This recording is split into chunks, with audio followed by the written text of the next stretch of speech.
De la télé à l'écriture en passant par la scène avec son spectacle À côté au point virgule, Anne de Pétrigny explore l'intime, le décalage, on va continuer à en parler, en évoquant la famille, la transmission, génération, c'est maintenant. J'ai l'impression de plaire quasiment plus à des hommes plus jeunes, et ça c'est bénef, parce qu'ils sont quand même beaux gosses.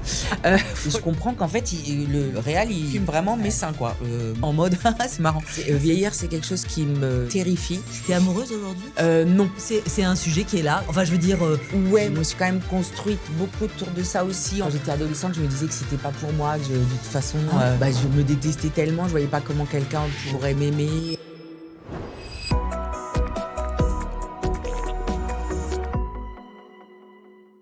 Salut Anne de Pétrigny. Salut Merci Nathalie. D'être là. Je suis ravie, d'autant que tu fais une petite escale à mes côtés, alors que tu es sur scène le vendredi et le samedi soir. Ça s'appelle À côté. Exactement. T'as encore le trac ? Ah oui, vraiment. Et je crois que même plus qu'au début, peut-être. Parce qu'au début, c'est un peu aux innocents les mains pleines. Tu vas en te disant, ouais, bon, voilà. Et tout d'un coup, tu es saisi par ce truc. Après, j'ai lu que c'était bien parce que, c'est ce que disait Louis Jouvet, en fait, ça viendra avec le talent. Mais c'est bien parce que ça procure l'adrénaline nécessaire pour donner l'énergie dont tu as besoin sur scène. En revanche, vraiment juste avant, quand j'entends « Oui, il y a plus d'Anne de Pétrigny », je suis là, mais pourquoi je m'inflige ça? Parce que j'étais pas bien dans mon canapé et devant Netflix. Et tu ça jusqu'au 2 mai au point virgule, oui. Le vendredi et le samedi soir. Ça me permet de m'échapper de mes enfants, sauf que c'est elles qui s'échappent maintenant parce qu'elles sont grandes en fait. Elles ont une vie sociale de malade. Hein. Ouais, t'as 2 grandes filles qui ont quel âge ? 17 et 23. 17 et 23, donc évidemment elles sont moins à la maison, enfin elles sont à la maison un peu comme à l'hôtel. Alors oui, la grande, elle est partie carrément. Elle a son appart et tout. Et la petite, elle est là. Hein. Elle est bien là. Elle est là. À 17 ans, on est quoi ? On passe le bac ? Oui, voilà. Ouais. Enfin, moi, apparemment, je passe le bac. Elle est très détente avec... Oui, parce que je crois qu'à cet âge-là, ils savent à peu près tout sur tout, sauf sur leurs études. Ouais, Est-ce que c'est un peu ça à la maison ? C'est ça, c'est-à-dire que... Non, mais même sur le projet de bac, en fait, j'ai l'impression que c'est vraiment... Moi, que ça intéresse, et c'est moi qui me prend des crises d'angoisse, qu'elle est là, mais je l'aurais, en fait. Là, cette conversation, le titre, c'est Génération. Quand je te dis génération, qu'est-ce que tu entends par génération ? Évidemment, je te parle de tes filles. On va aussi parler de ta maman dans quelques instants. Tu as perdu ton papa. Oui. Tu me l'as livré tout à l'heure. Toi, tu te sens quoi ? Tu te sens coincé un peu, comme une espèce de sandwich avec une tranche de fromage, par exemple, au milieu ? Alors, ce serait moi le fromage ou... Ouais, ce serait toi le fromage. Oh, j'adore le fromage. Non, écoute, oui, c'est exactement ça. C'est-à-dire qu'à un âge où tu te dis maintenant, c'est bon, j'ai envie d'en profiter. Surtout que notre génération, je trouve, on est la quasi première à pouvoir profiter de cet âge-là, on va dire entre 40 et 60 pour compter large. Donc... et en fait, on peut pas... Pas complètement. Hein. Il y a encore un fil à la patte. Exactement. C'est-à-dire que le fil, il est au niveau de tes filles. Ouais. Parce qu'à 17 ans, on a encore sacrément besoin d'une maman présente, solide, droite. Même à 23, ça s'arrête jamais, en fait. Ouais. Oui. Et aussi du côté de ta maman. Oui, parce que en vieillissant, du coup, on aborde un autre moment de vie et puis moi, ça m'inquiète. Elle s'inquiète. Ma mère, elle va avoir 80 ans. Enfin, elle les a pas encore. Mais je pense que l'âge, symboliquement, cet âge-là, ça l'oppresse, ça la perturbe beaucoup. Parce qu'elle appelle ça le grand âge, mais c'est pas que elle qui dit ça d'ailleurs. Mais c'est vrai que c'est assez impressionnant. Et je pense qu'elle aborde ça avec beaucoup d'angoisse. Et du coup, ça me rend pas très tranquille non plus. Comment tu gères alors ? Je gère pas du tout pour le moment. C'est vrai, tu gères pas. Non, mais elle est à proximité de toi ? Oui, elle est à Paris. Non, enfin, comment je gère, c'est-à-dire, tu veux dire psychologiquement ou et même logistiquement, si je puis dire, ou dans la présence. Écoute, on est là. Moi, j'ai la chance d'avoir des filles qui sont très, entourantes, ça n'existe pas du coup. Enveloppante. Et prévenante et déjà on y va tous les dimanches au moins la voir. Donc elle habite pas loin de chez moi, donc on va déjeuner etc. ou dîner le dimanche chez elle. Et puis aussi mes filles, la plus jeune surtout, elle est très investie. Elle a vraiment un truc de lien générationnel, donc elle y va au moins 1 ou 2 fois par semaine en plus pour déjeuner. La grande aussi, dès qu'elle a, si elle passe dans le coin, elle y va. Enfin, j'ai l'impression au début, je me disais que c'était jamais assez. Et souvent, c'est le regard des gens qui nous disent, il y a peu de gens qui font tout ça quand même. Et, bon, donc écoute... Il y a une ronde de femmes un peu. Et ouais. Moi, je suis dans un... Vraiment...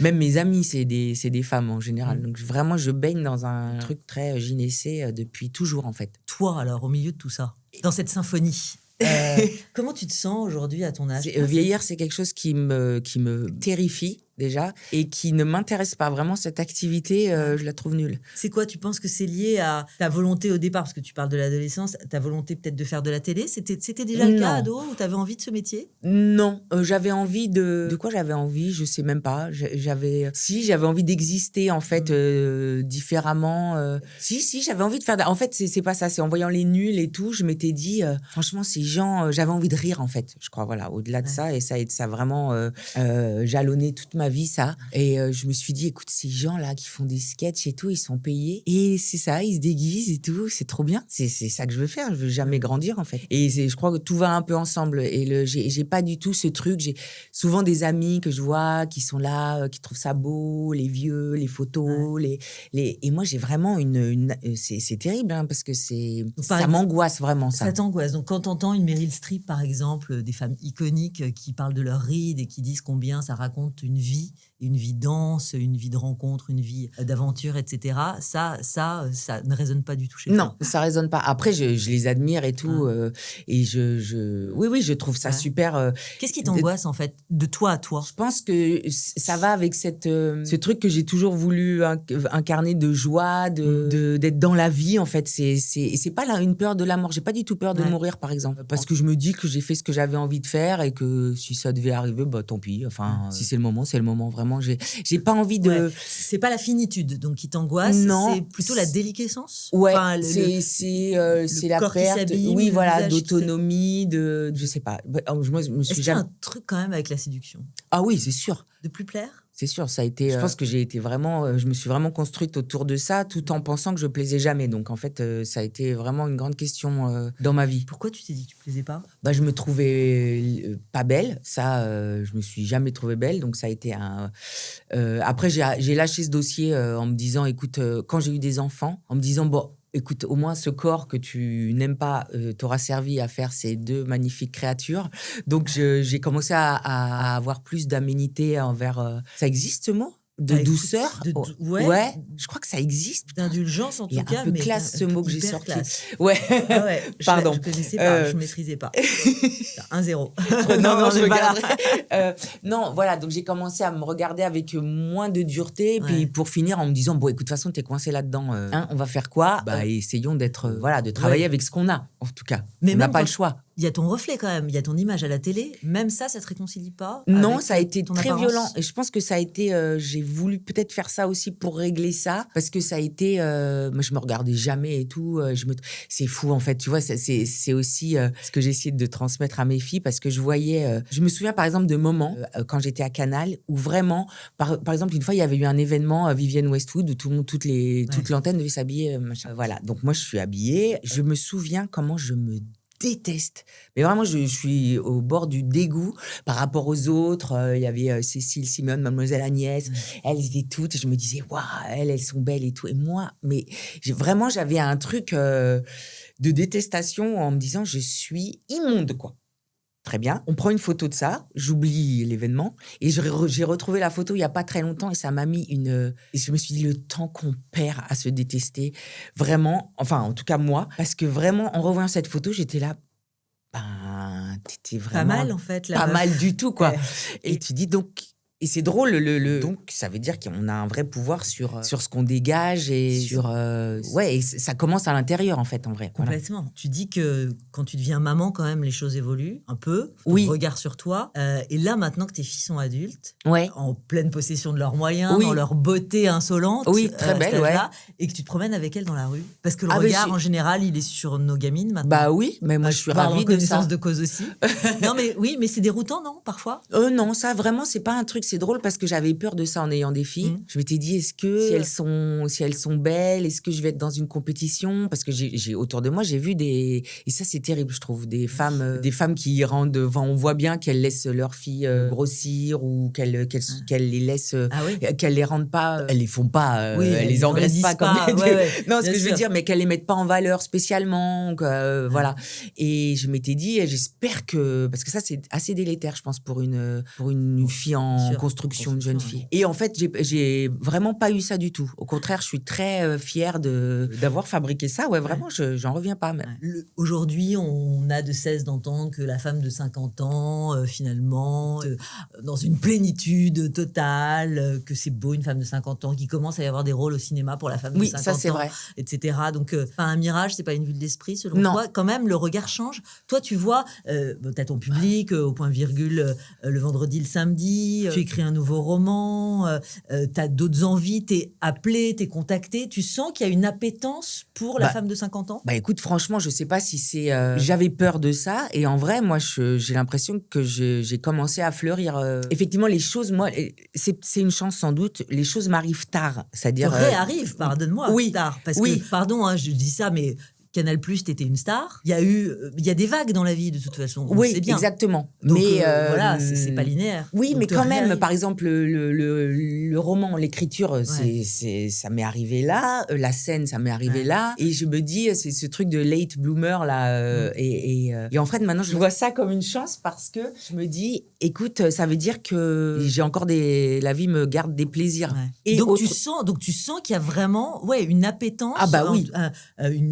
Une envie de la femme de 50 ans, de la montrer, de la faire s'exprimer, qu'on te regarde qu'on te considère. Déjà, est-ce qu'on a le choix? Parce qu'on va être de plus en plus, maintenant, cette pyramide des âges qui marche sur la tête. C'est effectivement, c'est bien sûr. Et puis, alors, bizarrement, moi, ce truc dont j'avais peur, moi, j'ai l'impression de plaire quasiment plus, en plus à des hommes plus jeunes. Et ça, c'est bénef, parce qu'ils sont quand même beaux gosses. Franchement, par rapport aux mecs de mon âge. Mecs de mon âge, mais vous avez quoi, vous C'est quoi qui se passe? Vous mutez, quoi. Les gars, ils mutent. Tu vois leurs photos quand ils avaient 20 ans, t'es là. Ah bon, donc en fait, là, plus de cheveux, bam, c'est tout dans le ventre. Vous faites pas gaffe, en fait, vous? Vraiment? Je trouve. Je sais pas. Nous, on passe notre temps à faire gaffe, quand même. Tu vois, vas-y, bouffe du quinoa, va marcher, va faire tes pas, masse-toi, cobido, je sais pas quoi. Sérieux, investissez dans vous. Enfin, ils ont trop de sécurité, en fait, c'est ça. Ils se posent même pas la question. Les rois du pétrole, et donc. Puis je pense qu'ils se disent que c'est temps par argenté, ce regard, machin, que ça leur va bien. Je trouve que moi, je pensais que j'ai l'impression que je plais presque plus, ou alors je le vois plus à des hommes plus jeunes en plus. Donc voilà. Et aussi, comme le travail, il y a des trucs qui se décantent aussi, des envies que j'avais et que sans doute je n'assumais pas ou auxquelles je pas me frotter et qui adviennent. Franchement, Alors là, il y a deux sujets, pardon, mais il y a deux sujets. Il y a évidemment les envies qui se traduisent, donc on va y venir. Mais pardon, je suis une nana et j'ai envie de savoir, évidemment, ce que vit une nana de ton âge, même génération, même époque, dans l'époque tellement actuelle, tellement rock aussi, dans le regard des hommes. T'es amoureuse aujourd'hui? Non. Pas aujourd'hui. Non, pas okay. Aujourd'hui, là, non. Mais c'est un sujet qui est là, enfin, je veux dire... Ouais, moi, ça a été... je me suis quand même construite beaucoup autour de ça aussi, en pensant qu'encore une fois, que quand j'étais adolescente, je me disais que c'était pas pour moi, que de toute façon... je me détestais tellement, je voyais pas comment quelqu'un pourrait m'aimer, donc j'ai été plutôt surprise par les hommages des hommes. La meuf est en 1902. Les regards, en tout cas, des hommes. Oui, voilà. Et de voir que ça marchait, en tout cas, où je plaisais à qui me plaisait. Je me suis dit, c'est bénef, j'y vais. Et plus jeune, on se pose moins la question et tout. Après, je suis... je sais pas si j'ai envie d'être en couple, la vérité, en fait. Est-ce que sous le même toit, toit séparé, ça fait la différence? Oui, je pense que ça ferait la différence. En vrai, je sais pas si j'arriverais à...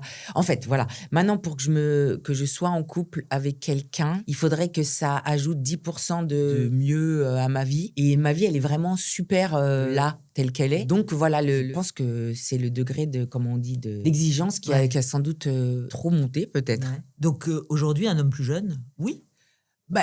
Moi, ça m'a longtemps... En fait, ça m'a désarçonné quand ça a commencé à arriver, ce truc, parce que moi, non, hein, c'est pas quelque chose que je cherche, mais souvent, c'est eux qui cherchent, qui draguent, en tout cas. Oui, voilà, exactement. Ouais. Moi, je sais pas ce qu'ils me trouvent, hein, mais je me dis... Non, mais peut-être que effectivement, il y a quelque chose de plus apaisé, de plus aux manettes de sa vie, qui est plus rassurant, peut-être, sans aller jusqu'au truc de seconde maman. Faut pas exagérer, c'est pas jeune à ce point, hein, quand même.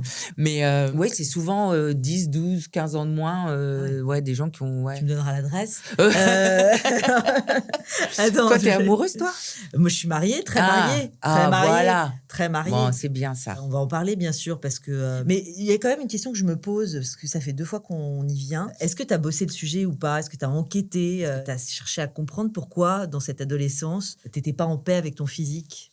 Oui, bien sûr, ça a été un sujet de thérapie, tout ça. Je pense que c'était... c'est dans le regard de mon père, je pense, surtout. Ma mère, elle était très fusionnelle avec moi, mais on se disait pas, t'es belle, voilà. Et puis, j'étais pas adéquate, c'est-à-dire j'étais très grande très vite, plus ronde que les autres. Moi, mes copines, elles faisaient 1m50 et elles pesaient 40 kilos, voilà. Et moi, très vite, j'ai eu un corps de femme, en fait. Le corps que j'ai là, j'ai dû l'avoir à 11 ans. Donc, au bout d'un moment, t'es là, ok, bonne chance. Et j'avais les cheveux bouclés comme ça. C'était pas du tout à la mode à l'époque. C'est drôle quand je vois maintenant les trucs avec leur curly routine. Mais maintenant, on va scruncher.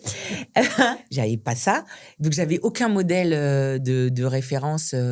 J'étais un peu... je me sentais comme... j'aurais aimé être cette meuf immatérielle, une espèce de Jane Birkin qui se lève sur la plage, enfin, jouer au volley avec les garçons. Bon, moi non. Hein. Ouais. Moi, je me levais, j'avais un pull autour des hanches, mais H24. Après, mes copines, elles m'ont dit, en fait, t'attires vraiment l'attention sur ce gros cul au lieu de... J'étais là... ma féminité, elle a existé trop fort, trop tôt. Ouais. Même les regards des hommes, ça me dégoûtait. Je les comprenais pas, en fait. Je plaisais à des vieux, quoi. Enfin, des amis de mon père parce qu'à l'époque, ils étaient très détentes sur les âges. Ouais. Et j'avais à la fois un regard que je sollicitais parce que j'avais envie de plaire, mais qui me terrifiait parce que je savais pas quoi en faire. Oui, voilà. Ouais. C'est aussi ce que tu racontes dans le spectacle, d'ailleurs, à côté, le décalage. Oui, tout le temps à côté de la plaque, ouais. Mais oui, c'est ça. Mais en même temps, est-ce que c'est pas quand on embrasse cette singularité, oui, voilà, qu'on devient qui on est. Je pense que c'est ça qui s'est passé. Ouais, en fait, être atypique, finalement, c'est peut-être ça la clé, quand même. Oui. Mais ce spectacle, ça a été une thérapie incroyable. Même sur la colonne vertébrale, la confiance en moi. C'est carrément un truc que je sens, que j'ai senti... vraiment, j'ai entendu le clic. Ouais. Je me suis dit, ok, là, c'est mieux. Ça, pour le coup, d'avancer en âge, ça, c'est une bénédiction. Et ça, c'est un truc dont tu parles beaucoup avec tes filles, parce que oui, le regard du père, bien sûr que ça nous construit, nous les femmes, ça nous réduit ou ça nous fait, j'allais dire, prendre de l'ampleur, selon les pères. Toi, avec tes filles, et puis le regard de leur père, on va y venir dans un instant. Toi, quel est le message que tu leur envoies? À la fois, parce que c'est compliqué aujourd'hui dans cette société MeToo. Oui. Est-ce qu'on est avec les hommes? Est-ce qu'on est contre les hommes? Qu'est-ce que tu leur fais passer comme message sur leur féminicité, sur ce rapport aux hommes, tout ça? Écoute, je sais pas, en fait, ça s'est un peu fait. Je me dis, de toute façon, être parent, c'est se tromper en permanence. Donc, ça, c'est super. C'est vraiment le truc le plus ingrat du monde. T'es là, oups. Parce que j'ai essayé de pas leur transmettre, justement, ce manque de confiance. C'était et ça passe par des trucs tout cons où ce qu'on leur transmet, c'est pas ce qu'elles retiennent. Elles retiennent qui on est, en fait. C'est ça. Et tu vois, si elles me voient regarder une photo de moi et faire, putain, mais non, mais là, je suis dégueulasse. Avec ces mots-là, par exemple. C'est ça qu'elles vont retenir. Elles se disent, donc, elle pense ça d'elle. Donc, ça fait quoi de nous? Donc, à un moment, je me suis dit, arrête de... Ne pas se déprécier, en fait. Ouais. Surtout pas se déprécier devant ses filles. Voilà, c'est ça. Arrête de dire, arrête de traiter de conne dès que tu... Voilà, arrête de... Non, en fait. Ça a été, à un moment, justement, leur présence. Je me suis dit, là, tu te dois, en fait, de sortir de toi et de tes névroses. Parce que on va faire quoi là? On va faire 10 générations de relous qui commencent à vivre à 50 ans. C'est bon là, non? Donc stop. Et je sais pas si j'ai transmis un message. En tout cas, j'ai l'impression qu'elles sont un peu... Mais ce que je disais, voilà, t'essayes de pas leur transmettre ça, mais c'est les deux bouts du même bâton, en fait. En te forçant à pas leur transmettre ça, en creux, tu transmets un truc... d'une lutte. Oui, voilà, tu vois, peu, un truc qui est pas réglé. Mais, écoute, je sais pas, j'ai essayé... Tu sens qu'elles sont bien dans leur basket. J'ai l'impression. Après, des trucs à régler individuellement, elles sont très différentes. T'es fusionnelle avec elles, t'es comment? Ma fille aînée m'a beaucoup reproché de ne pas l'être, parce qu'elle avait des amis qui étaient très avec leur mère, qui leur racontaient leurs histoires et tout, leurs histoires d'amour et vice-versa. Et moi, ça, c'est un truc un peu, je trouve vaguement incestueux. J'ai eu beaucoup de mal. Je trouve qu'il y a, évidemment, je leur fais partager toute ma vie, mais il y a des parties de ma vie qui m'appartiennent et vice-versa, en fait. Donc, son territoire. Oui, aujourd'hui, aujourd'hui, on en a beaucoup parlé, hein, on parle beaucoup, en fait. Fusionnelle, je dirais pas, parce que j'ai pas voulu ça pour elle. Parce que, évidemment, on parle de tes filles, on parle de toi en matière de maman, on a parlé bien sûr de ta carrière et de tes envies, on va y revenir.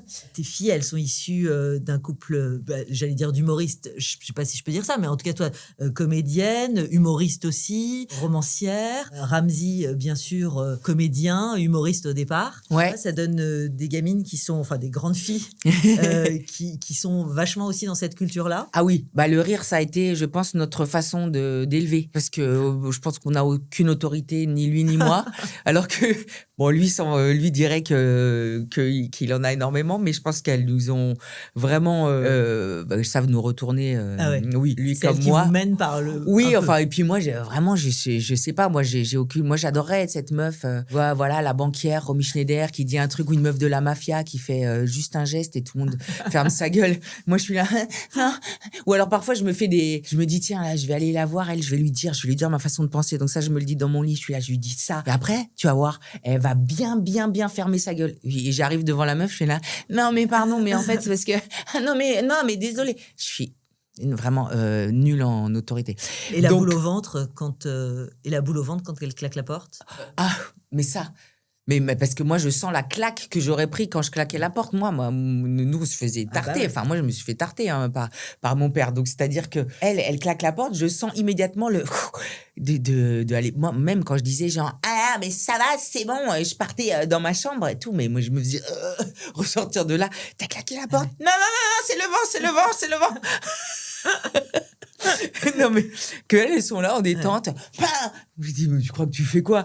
Donc, il y a eu des périodes quand même, surtout la seconde. C'est drôle parce que la première, je sais pas comment ça te fait pour tes enfants, mais la première, j'avais l'impression qu'on était similaires, que je la comprenais en tout cas. Je savais comment elle fonctionnait. La deuxième, alors là, j'ai pas le mode d'emploi, elle m'a mis en échec plein de moments. Donc, j'ai dû... j'étais vraiment sur un mastermind, quoi, avec elle. J'étais là, comment faire?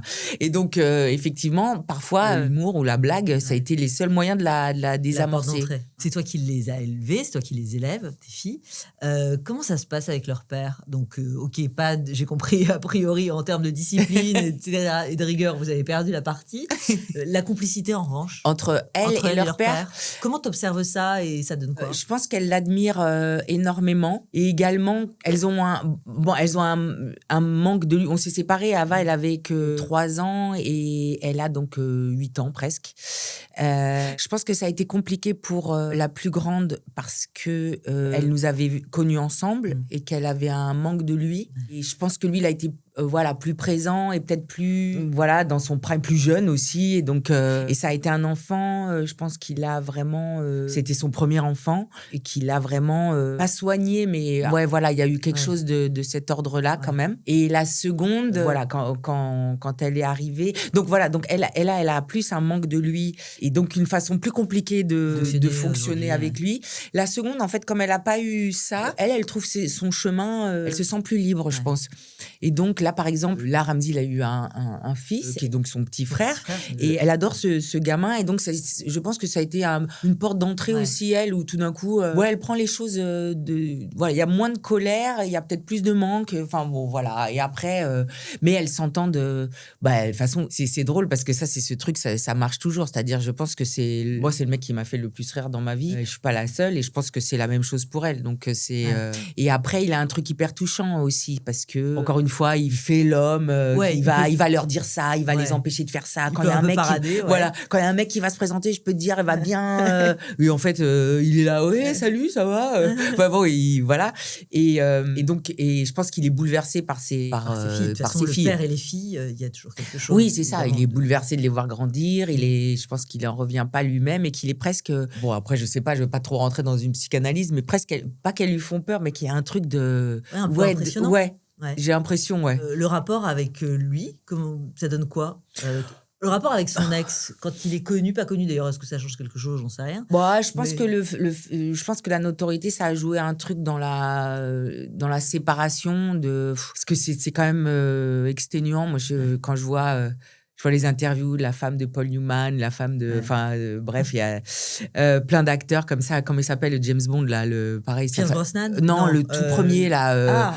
Bon, bref, pareil, sa femme, apparemment, elle a été avec lui tout le temps et elle se définissent comme la femme derrière le grand homme. Bon, super. Bon, moi, ça m'a toujours gonflé, ça. Voilà, la femme, elle est aussi grande que lui. Voilà, et j'avais envie d'exister. Et je pense que, bon, on a eu un petit... En plus de la séparation, je pense qu'il y a eu peut-être un petit combat d'ego. Bon, écoute. Et ça a été... voilà. Parce que toi, à ce moment-là, t'es au firmament à Canal. Non, quand je suis partie, j'étais... non, moi, je travaillais plus, moi, justement. Plus. Et lui, il explosait. Il commençait à exploser. Ouais, voilà. Ça, c'est quand on s'est rencontrés que j'étais connue. Et puis après, très vite, il a explosé. Et oui, non, moi, quand je suis partie, donc il était... lui, il était full. Voilà, il avait même fait... ils avaient fait leur premier film avec Eric et tout. Et qu'est-ce que tu me demandais? Pardon. Ouais, tu me parlais de la bataille d'ego, c'est intéressant ce point, parce que c'est vrai qu'une vie d'artiste, quand on est deux à être artiste, il y a forcément à la fois les conseils, peut-être, j'imagine, on partage. Oui, on a eu des... De toute façon, on avait une grande complicité artistique, ça c'est sûr. On se parlait beaucoup, on avait un appétit de ça, de culture, d'écrire, de films, de projets, en tout cas, ça oui. Et après, c'est compliqué quand même d'être deux artistes.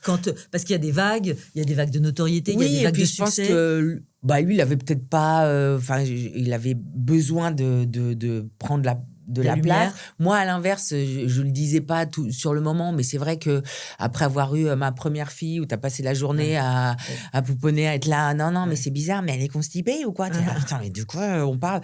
Et lui, il rentre et il a rencontré Michel Gondry et tout, t'es là, mais c'est super.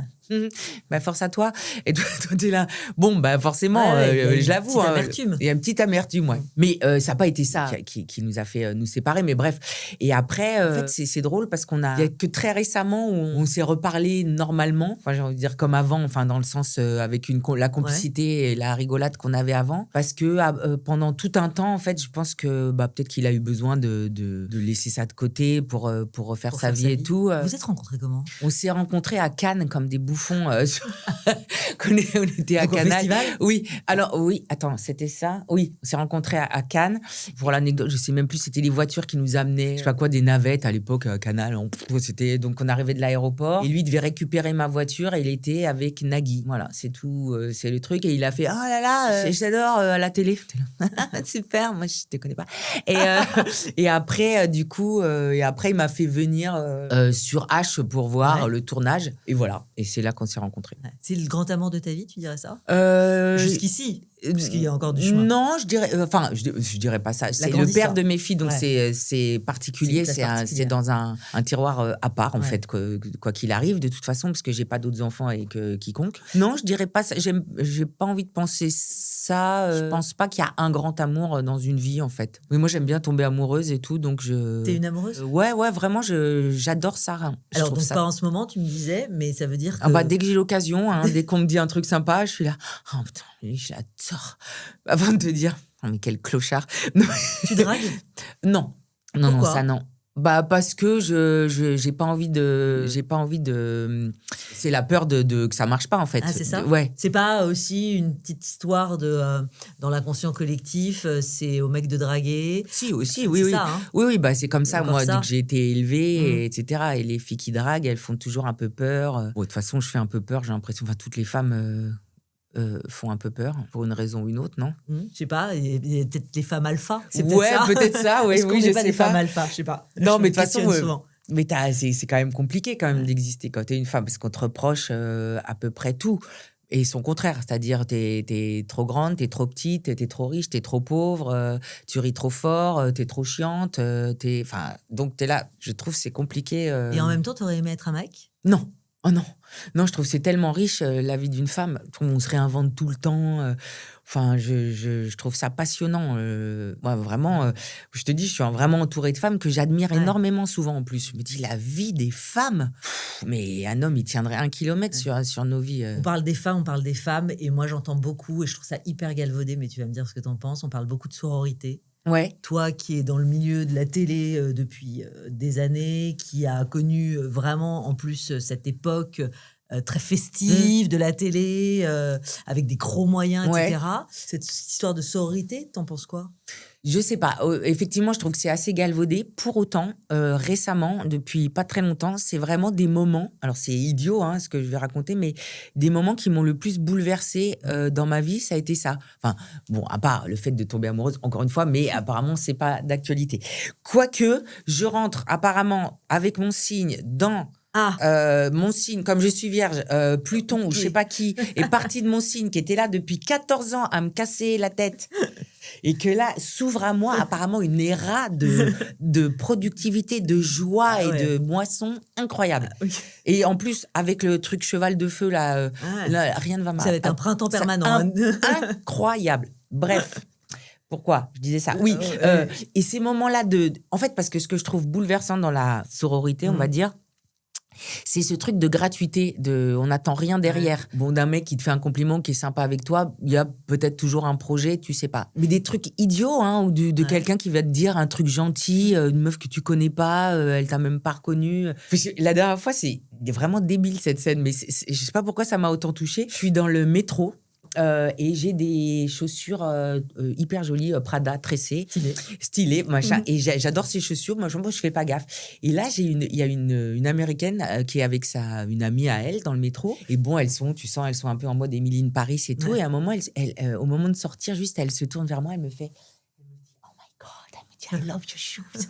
Et juste ce truc, je me suis dit, c'est vraiment rien, mais tout d'un coup, cette fille on n'a rien, on se connaît pas et tout, d'avoir un truc genre... de sympathie gratuite. De sympathie gratuite, ouais, voilà. Mignonnerie. Alors là, c'est vraiment pas grand-chose, parce que quand tu parles de la sororité, tu penses plus à Simone Veil et tout, mais bref, je sais pas, ces trucs minuscules de juste dire, ou de sourire quand, enfin, tu vois une fille avec un gamin qui pleure, et tu vois qu'elle est désolée pour les autres, et toi, tu lui souris. Je trouve, dans ces petits gestes-là, ça me touche beaucoup. Et dans le physique, je te pose la question parce qu'on parlait énormément, évidemment, du physique des femmes, passé les 35 ans, je sais pas. C'est à partir de là que ça commence à partir en 25.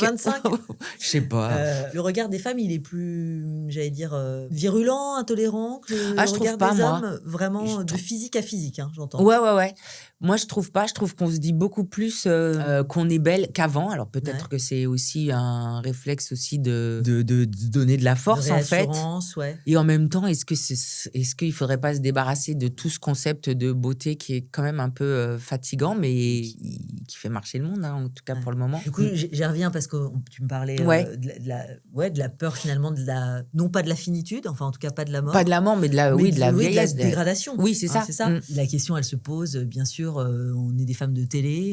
Quand on se voit, on voit que nos rides. Bah ouais, c'est dur. La chirurgie, la beauté, tout ce qui est la médecine esthétique, tu veux dire. Merci. La médecine esthétique, tu regardes ça en disant non, au secours, jamais de la vie, plutôt oui demain, plutôt oui tout de suite. C'est pas un tabou, en fait, juste. Non, c'est pas un tabou. J'aime pas faire. J'ai peur de faire des trucs trop. J'ai essayé de faire.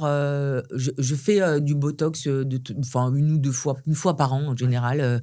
Depuis un moment d'ailleurs. Mais sinon, les trucs, c'est plus. Je fais pas d'injection parce parce que ça me fait peur et j'ai l'impression que ça transforme vraiment la géographie du visage. Je fais des trucs qui marchent, hein, du massage du visage, des trucs machin, parfois de la mésothérapie, voilà, des choses qui encadrent, pas qui transforment, quoi. Enfin, ou où on essaye que ça ralentisse. Tout en subtilité. Ouais, voilà, ouais. Si on peut, oui, c'est mieux. Ouais. C'est un rapport aujourd'hui à l'image avec ce regard qu'on a évidemment en permanence que tu arrives à dépasser quand tu te plonges dans l'écriture d'un roman. Là, ça change quoi? La liberté, hein. Quand t'écris, moi, c'est vraiment l'écriture, je pense que ça m'a sauvé la vie. C'est un endroit où t'es complètement toi-même, complètement libre, où personne te demande de compte. Alors attends, complètement libre, je m'étonne un peu de ce que tu dis parce que on a quand même peur d'être lu, peur d'être jugé, peur de pas écrire la bonne formule, de pas avoir les bons mots, non? Dans la littérature, la littérature, la meuf carrément. Même si t'as du talent, cela va de soi, etc. Mais quand même.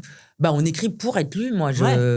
Mais moi, j'ai pas à ce moment-là, j'ai plus cette pression en tout cas. Là, à cet endroit-là, t'as pas cette pression-là. T'as le trac avant de monter sur scène au point virgule. Évidemment, le regard du public, etc. De ce que tu vas dire ou oublier. Ouais. Dans l'écriture, non. Non. Ah non, l'écriture, c'est vraiment mon pilier. Ah ouais. Ouais, c'est vraiment le truc autour duquel je me suis construite. Et c'est drôle parce qu'autant, effectivement, j'avais des complexes, on a compris, physiques, autant intellectuellement. Et je pense que c'est ça qui m'a permis de traverser aussi toutes ces périodes, qui m'a permis de faire front, face aux hommes de l'époque, etc. C'est que intellectuellement, j'ai pas de complexe, par exemple. Ouais. Enfin, j'ai fait des études suffisamment longues et pénibles. T'as fait quoi comme études, dis-moi? Après, j'ai fait. Ma mère était prof, donc j'ai fait bac S, terminale, première S, terminale C, machin. Après, j'ai fait prépa HEC. Après, j'ai fait Subdeco Paris. Après, j'ai fait un master. La meuf n'en jetait plus. Donc, sortie de là, en fait, comme c'est bête, hein, mais comme j'ai des diplômes pour l'attester, c'est comme si on m'avait validé. Ouais. Et du coup, ce qui n'a pas été le cas, parce que j'ai pas été Miss France, par exemple, donc j'ai pas été validée physiquement, mais j'ai été validée dans ma tête, intellectuellement. Alors donc jamais le syndrome de l'imposteur. Alors si, bien sûr que si, quand même. Quand on n'est pas sûr de soi, si, on se sent pas à sa place. Oui, non, jamais. T'écris là sur l'amitié. Qu'est-ce que ça raconte? On peut en parler un mot? Oui, ça parle du chagrin d'amitié de deux amis de 30 ans qui se parlent plus. Enfin, une qui a été quittée. Et du coup, qu'est-ce qu'on en fait où on dépose ça? Parce que le chagrin d'amour, les chansons, etc. Multitraité. Voilà. En revanche, le chagrin d'amitié, parce qu'en plus, quand on est une femme, l'amitié, elle est très déconsidérée. Surtout l'amitié entre femmes. On est des perruches, on parle de vernis à ongles, on fait gna gna gna. Alors que elle est hyper structurante, en fait, et que c'est un amour comme un autre, et que l'amour romantique, lui, il est valorisé. C'est pour ça que quand t'es pas en couple ou quand t'es célibataire, il y a toujours un soupçon, un truc, comme si c'était une fin en soi et qu'on n'était pas complète tant qu'on n'est pas aux côtés d'un homme ou d'une femme. Hein. J'embrasse l'époque. Hein. Donc, non, mais en revanche, l'amitié, elle compte pour rien. Quoi. Ça part aux chiottes, en fait. Et T'as vécu ça? Oui. Si ça part quand même d'une histoire personnelle. Si, ça parle d'un truc que j'ai vécu. Alors après, je ne vais pas raconter cette histoire-là, mais c'est vrai que... Enfin, dans le roman, je veux dire, mais c'est vrai que... Et alors, autant un chagrin d'amour, ça pique très fort. Enfin, chez moi, c'est parce qu'il y a beaucoup d'ego aussi, je pense. Il y a une blessure narcissique, donc ça monte très haut, ça dure longtemps. Mais quand c'est passé, c'est passé. Et même après, tu sais, tu recroises le mec, t'es là. Ouais. Moi, je me suis mis en sang pour ce clochard. Mais ça va pas ou quoi?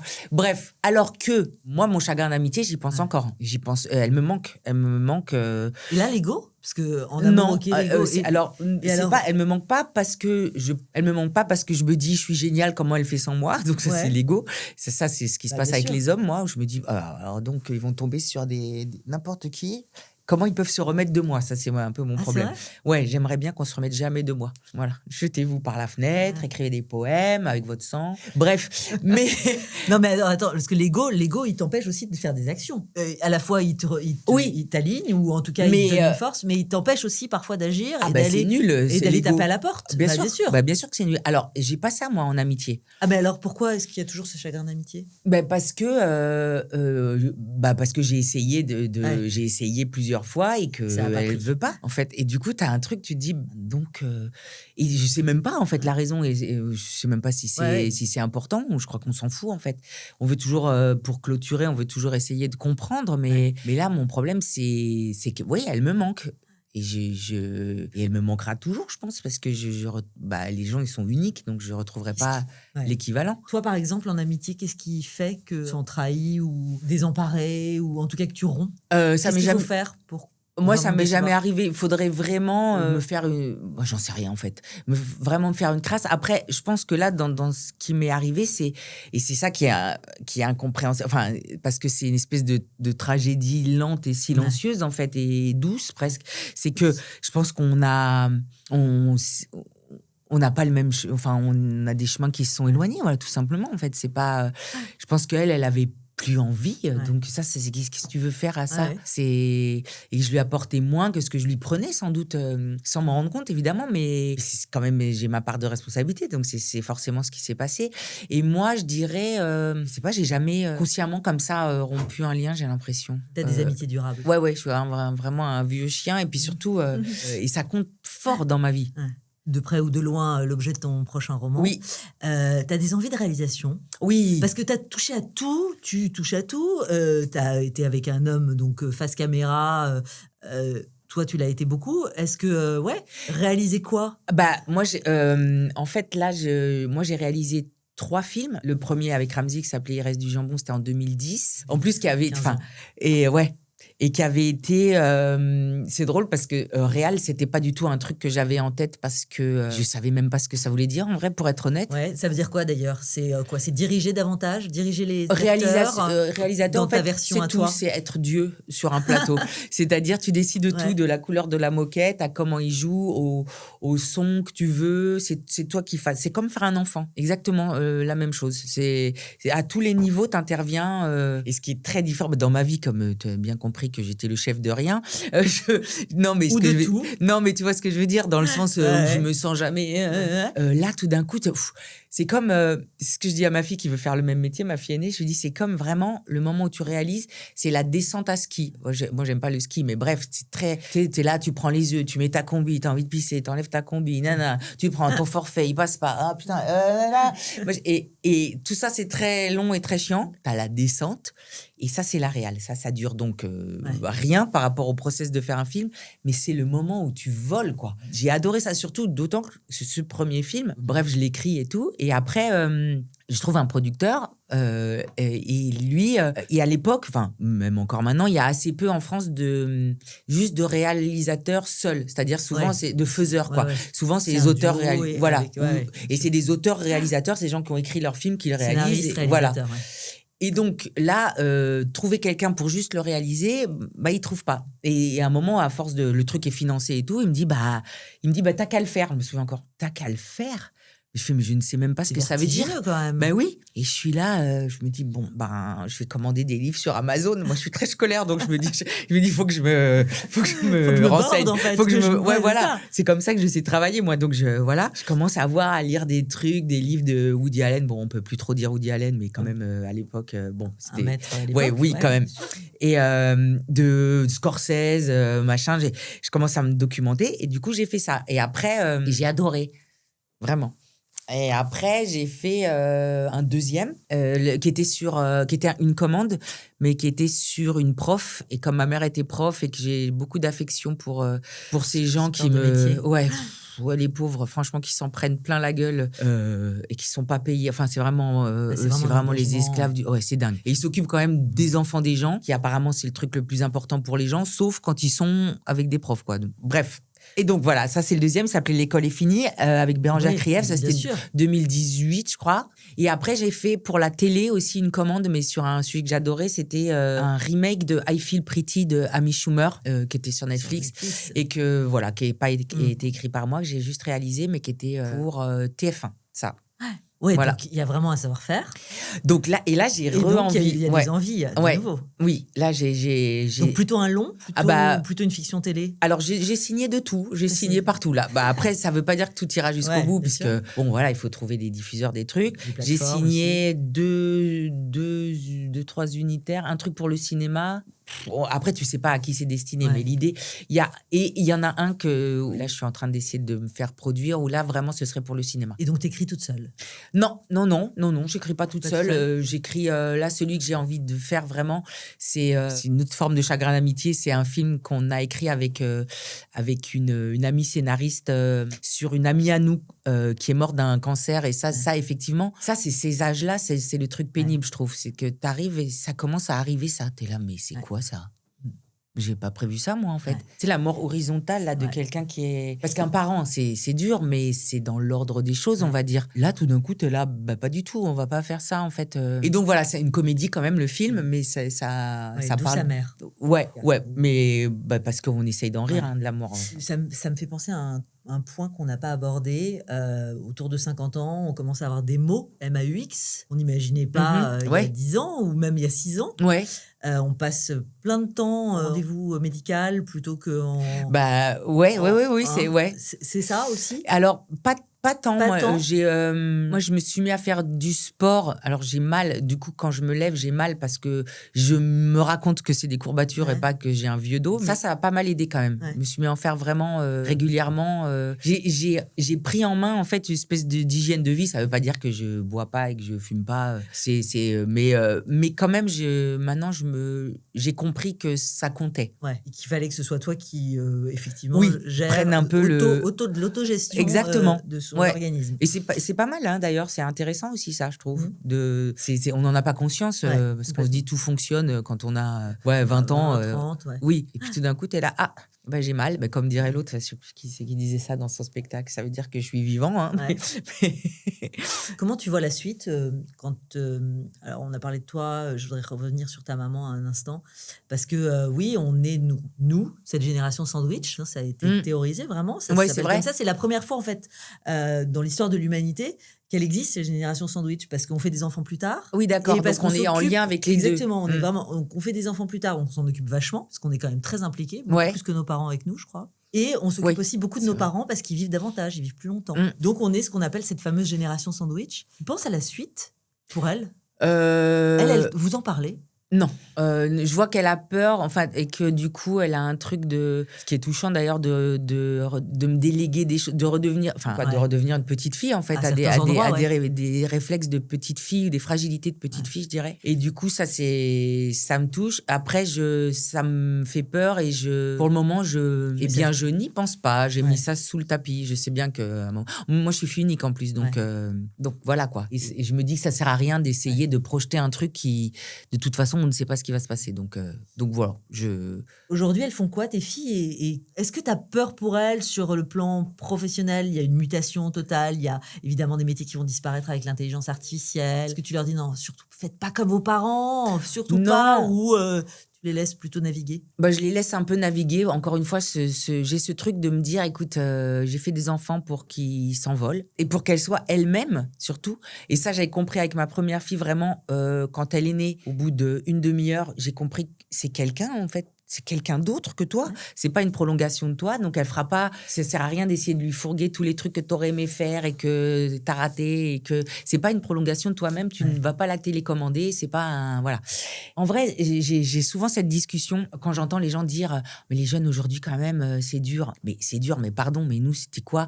Moi, vraiment, si je me replonge... Alors, à une différence près que j'expliquerai après, mais si je me replonge, moi, dans mon enfance-adolescence, c'était après le choc pétrolier, donc crise mondiale, full inflation, attentats à tous les étages, ça sautait à Paris dans les années 80, 90. Bon.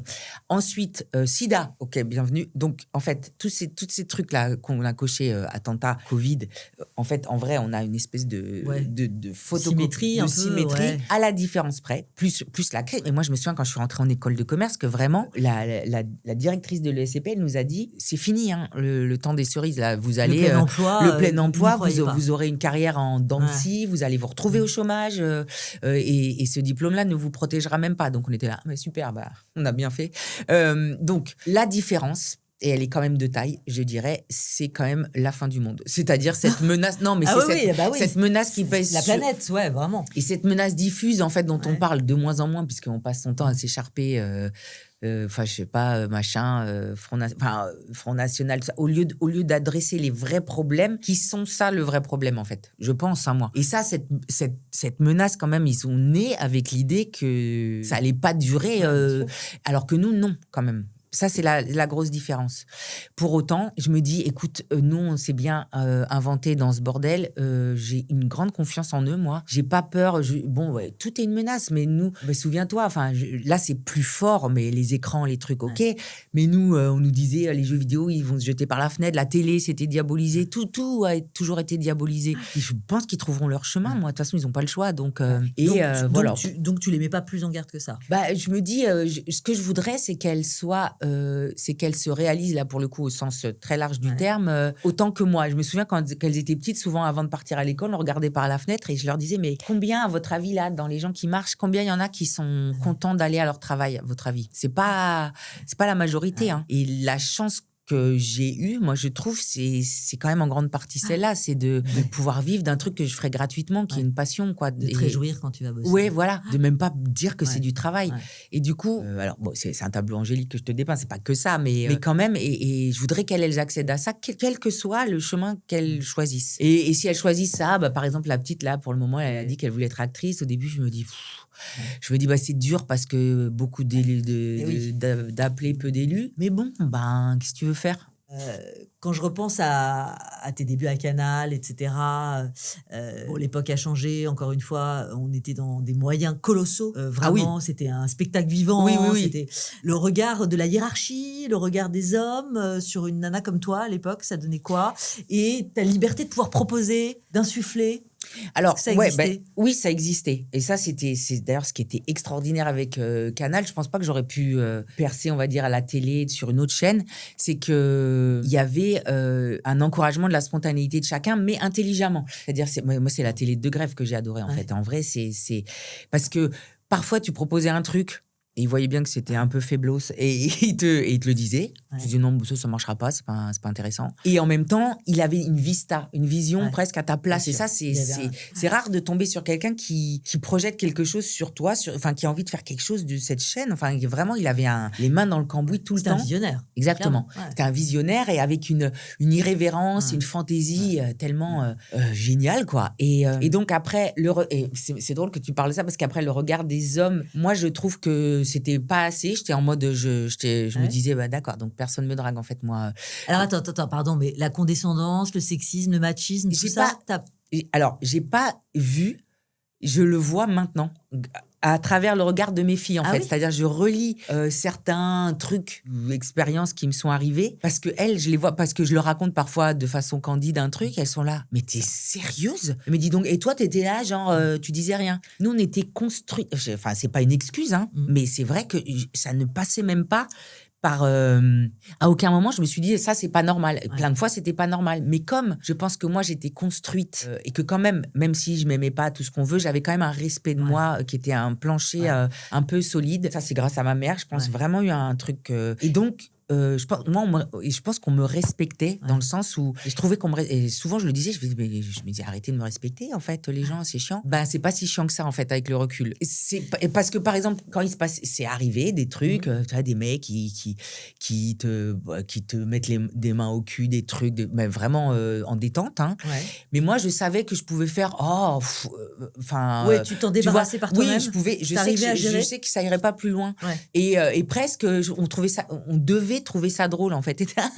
Arrête. Maintenant, avec le recul, je me dis, mais c'est quoi cette attitude? Et même encore plus loin, celle à qui ça arrivait et qui avait pas la force de caractère. Exactement. Presque, on était là, entre nous, on était là, de quoi elle se plaint, l'autre, toute la journée, elle est là à chercher. Et t'es là, mais là, c'est l'anti-sororité totale. De même pas avoir de... Mais parce que Bon, je sais pas, non, j'ai pas d'excuses, hein. Mais j'avais pas cette vision à 360 du tout. Ouais. Moi, je me disais, en fait, que les hommes, on est là pour leur plaire, en fait. C'était quand même notre C'est job. dans notre inconscient. à Voilà, ce moment-là. et c'est ça. Et qu'il fallait, alors pas tout supporter, mais. Et après, je me rends compte, j'ai eu quelques petits trucs mais d'alerte, mais complètement inconscients. Où une fois, par exemple, je commençais la météo et j'avais un retour, moi, comme le petit retour qui est là. Donc, on allait sur le toit, nous, on était toujours dehors. On était en duplex avec le studio, des duplex pour rien, pour la météo. Et je commence mon truc et dans le retour, je vois un truc inhabituel. Enfin, c'est-à-dire, je vois de mon œil que c'est pas ma tête, en fait. Et je comprends qu'en fait, le réal, il filme vraiment mes seins, quoi. Mais en full cadre, ouais, en mode, c'est marrant. Et j'ai rien dit sur le moment, enfin, parce que j'étais en direct et tout, et que pareil, j'étais bonne élève. Et après, quand même, j'ai été le voir, je lui fais, c'est pas ouf, non, de faire ça et tout. Oh, elle me fait, non, mais bon, mais comme c'est joli et tout. Ouais, Et là, je me suis dit, Et maintenant, toutes ces anecdotes et tout, avec le regard de mes filles, je me dis, mais qu'est-ce qu'on a vécu, en fait? Même à des niveaux... encore une fois, je me plains pas, je vais pas faire des MeToo à personne, parce que franchement, j'ai pas souffert sur le moment et j'ai pas l'impression que ça a changé ma trajectoire de vie, mais j'entends fort, quoi, quand même. Mais effectivement. Et après, en vieillissant, et je me souviens aussi d'une réflexion d'une femme qui était géniale, qui avait, je pense, mon âge, là, aujourd'hui, à l'époque où moi, j'en avais une trentaine, et elle m'avait dit, tu crois parce que j'étais là, oui, j'avais des projets et tout, elle m'avait dit, tu crois qu'il t'écoute, hein? Ouais, c'est ce que j'allais te dire. Ouais, elle me dit, tu crois qu'il t'écoute? J'étais là, ouais, j'ai eu carrément rendez-vous là et tout. Elle me fait, Elle me dit, attends d'avoir mon âge, tu verras qu'en fait, tu vois, que tout ce qu'ils font, c'est regarder tes seins. Elle avait des gros seins. Et elle me dit, et tu comprendras quand ça les intéresse plus, qu'ils t'écoutaient pas, en fait. Et alors, donc, avec le recul, tu dirais quoi? Tu dirais quand même que tu as été portée par des hommes? Ou en tout cas, on t'a entendu? Pas tant, hein.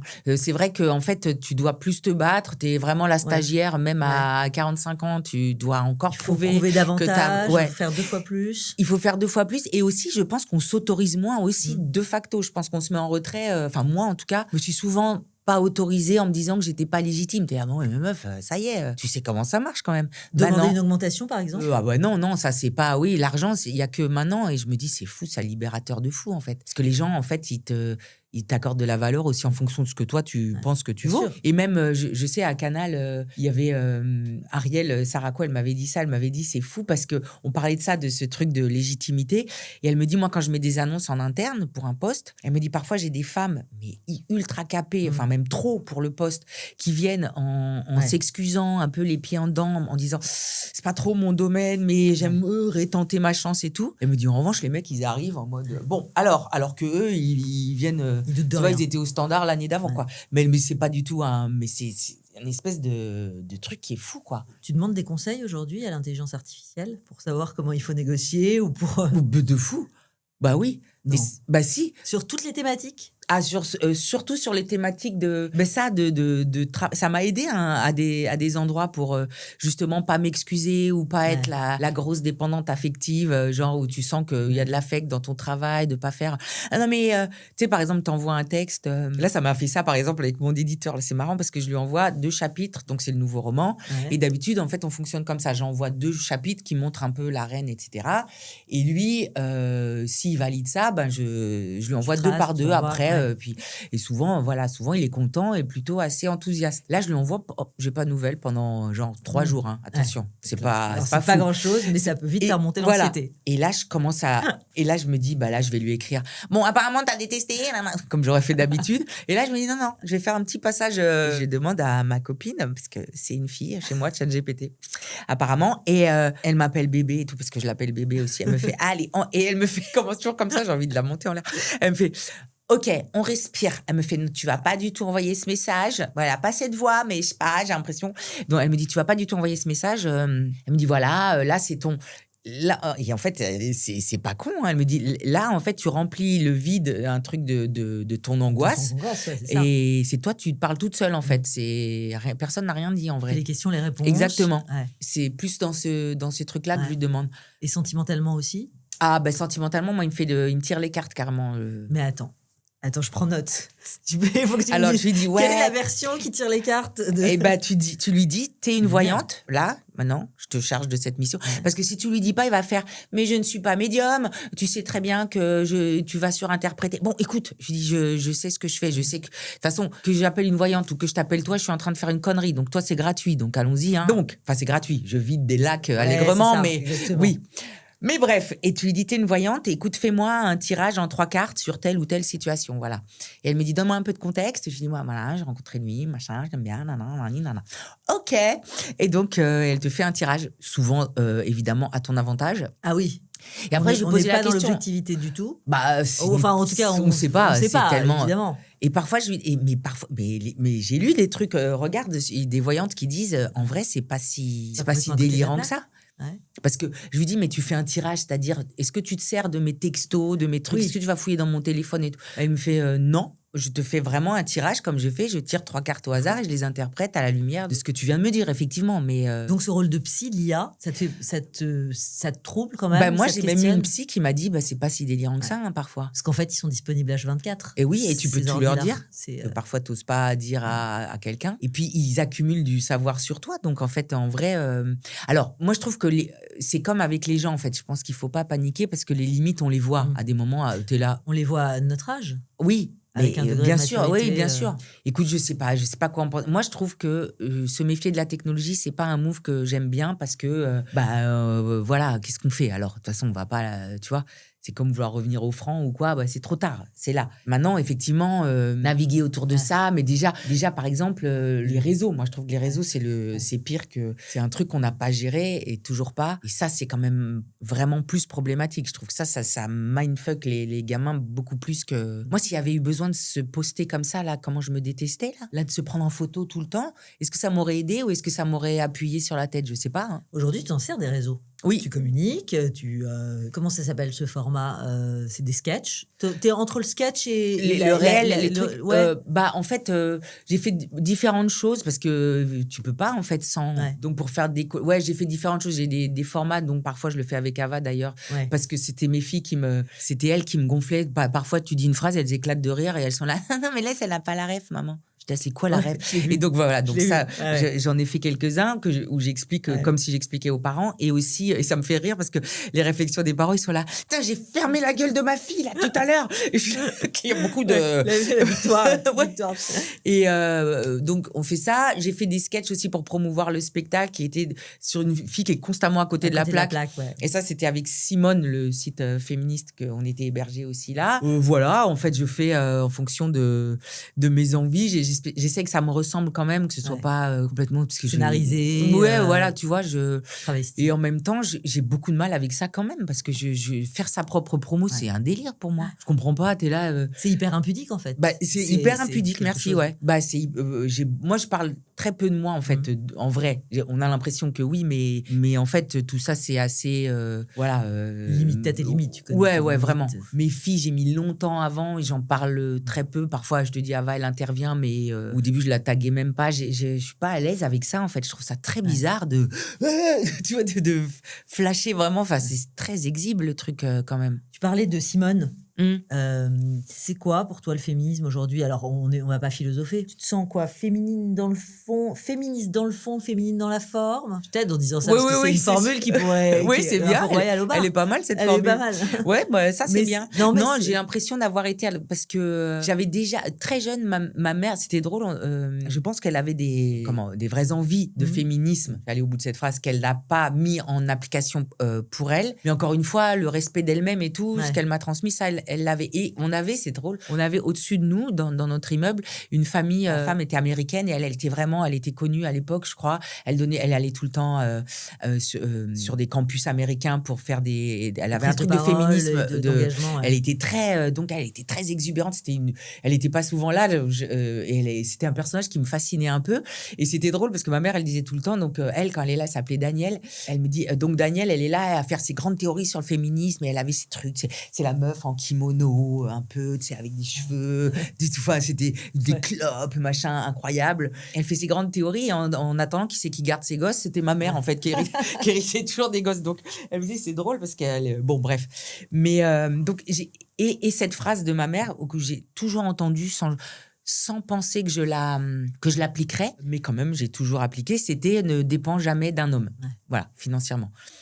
Et c'est donc, ce que tu dis aussi à des filles aujourd'hui. Bah ouais. Et c'est ce qu'elles se disent elles-mêmes sans même que je leur dise, en fait. Je pense que c'est même pas une... C'est fou parce que moi, j'ai quand même encore grandi avec des filles qui envisageaient le fait de se marier comme une évidence, une solution, en tout cas, ou une possibilité.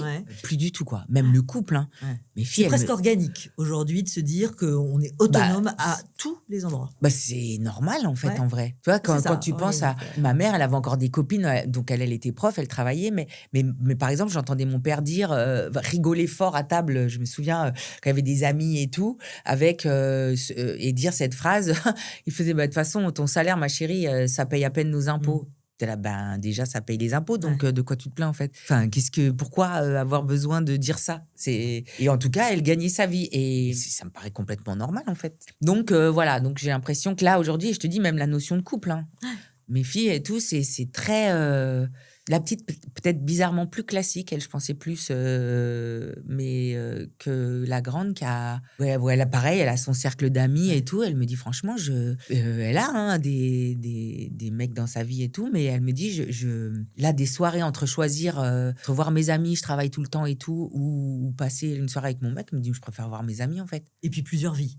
Et oui, c'est ça. Vivre peut-être sur plusieurs continents, plusieurs métiers. Oui, il y a aussi beaucoup. Mais ça a été un des avantages des réseaux. Par exemple, ça a été nous, on a été amis, par exemple, avec des gens de notre classe, quoi. Eux, ils sont amis avec des gens parfois dans d'autres pays. Nouvelle-Zélande. Ouais, mais très jeunes. Ouais, bien sûr. C'est fou, ça. C'est génial, je trouve. En vrai, il y a plein de trucs géniaux. C'est juste qu'il faut combattre les dérives, comme tout. Tu vois, la haine sur les réseaux, c'est quand même qui sont ces gens, en fait? Pourquoi eux, ils sont jamais traduits en justice? Je comprends pas. Ça, c'est le premier truc que je ferais, moi. C'est de faire lever l'anonymat de ça. Tu dis un truc, mais tu es responsable de ce que tu dis. Depuis toujours, nous, on est responsable de ce qu'on dit. Bon, alors, il y a un téléphone à ta gauche. Ouais. Alors, ça sonne, tu vois. Ça va sonner, ça sonne. Ouais, regarde, okay. Réponds parce que. Alors, qu'est-ce qui se passe? Il se passe des petites questions. Ok. Des petites questions, ouais, tu peux le prendre sur les genoux. Bah oui, comme on faisait avant. Ça m'a passion, ça. Ah, c'était génial, l'écouteur. Ouais. Faut dire En plus, ça, pour le coup, là, quand tu te mets en... Pardon. Vas-y. Quand tu te mets aujourd'hui en haut-parleur, on l'entend. Tout le monde. Ça, c'était incramable. Ah, exactement. Bon, alors, du coup... Donc là, effectivement, on n'est pas cramable. Donc, on peut tous dire, lire le journal intime de tes filles ou qu'elles lisent le tien? Ah, je dois choisir un des deux trucs? Ouais. Qu'elles lisent le mien. Ouais. Bah, j'en ai un caché, moi. Donc, on se l'est un peu dit, mais un mec de 25 ou un mec de 70? Ah, 25. Non, mais 25, c'est quand même jeune, 25. C'est que la règle, normalement, c'est la moitié de ton âge plus 7. Ah. Pas descendre en dessous, parce que sinon, ça veut dire que ça pourrait être ton enfant. Ton enfant. Noël avec ton ex ou sans? Oh, sans. Vous avez fait des Noëls quand même ensemble? Oui, quand on était ensemble. Mais, mais en ex? Non. Ta fille qui gagne une palme d'or ou toi qui la remporte? Écoute, j'adore mes filles, hein. J'aimerais bien quand même en remporter une là. Je trouve que j'ai purgé ma peine à l'âge que j'ai. Oui, et elle en remportera une après, de toute façon obligée. Elle me surpasse en tout, en grâce, en intelligence, en beauté. Oubliée dans la rue ou harcelée par des selfies? Ah, oubliée, ils vont cacher. Ouais. J'ai jamais kiffé ça, les gens dans la rue qui parlent devant toi comme si t'étais pas là. Ils font elle est grande. Oui, bah elle est là aussi, hein, elle vous entend. C'est très particulier. Une photo de toi ratée en une de Paris Match ou une interview de Ramzy qui raconte les coulisses de votre histoire ou vos secrets? Bah moi, je préfère qu'elle raconte les coulisses parce que moi, elles sont super, mes coulisses. Apprendre qu'Ella sort avec un humoriste ou qu'elle veut arrêter le cinéma pour devenir comptable? Ah non, attends. Qu'est-ce que je préfère? Qu'elle sorte avec... Attends. Je veux pas qu'elle arrête le cinéma, donc qu'elle sorte avec un humoriste, oui. Elle va rigoler. Toi, actrice ou réalisatrice? Ah, ça c'est intelligent, ça, cette question. Tu m'as bien cerné. Écoute, je dirais réalisatrice, mais j'aimerais tellement... actrice, ça flatte mon truc d'être choisie, quoi. Donc, ça me répare à un endroit... Ouais. qui est encore quand même un Oui, peu... encore, oui, oui. Oh. Alors après, attends, tu m'aurais vu il y a 1 an, ne serait-ce que ça. Non, mais ouais, je dirais quand même réalisatrice, parce que c'est incroyable. T'es comment dans ta vie aujourd'hui? T'es au-dessus de 50% de plénitude ou en dessous? Au-dessus. Largement en dessus? Oui, oui, oui. Là, c'est-à-dire, c'est quoi largement? Genre vers à 70, 75, 75%? 77. Ouais, 77. c'est bien. 77. On n'aime pas les chiffres ronds. Ouais. Merci, tu peux Bah, raccrocher, je j'ai t'en rien prie. écouté. Bah, Le 7, le 19 en fait, 19h c'est l'heure de ton spectacle au point Ouais. virgule jusqu'au mois de mai, le 2 mai c'est ça? ouais, c'est ça. Jusqu'au 2 mai, 19-20h le vendredi et le samedi soir. Exactement. Le roman bientôt donc chez Flammarion. Et puis Et- la réalisation. Ouais, on Ouais, croise les doigts. Ouais, caméra bientôt. au point. Ouais. Merci beaucoup Anne de Vetrini. Merci, d'être venue Nathalie. là dans Bah, Génération, trop bien, j'ai je suis trop adoré. contente de t'avoir rencontré. Je t'aime. Ouais. Pareil. Merci Anne, Je t'en merci prie. 1000 fois.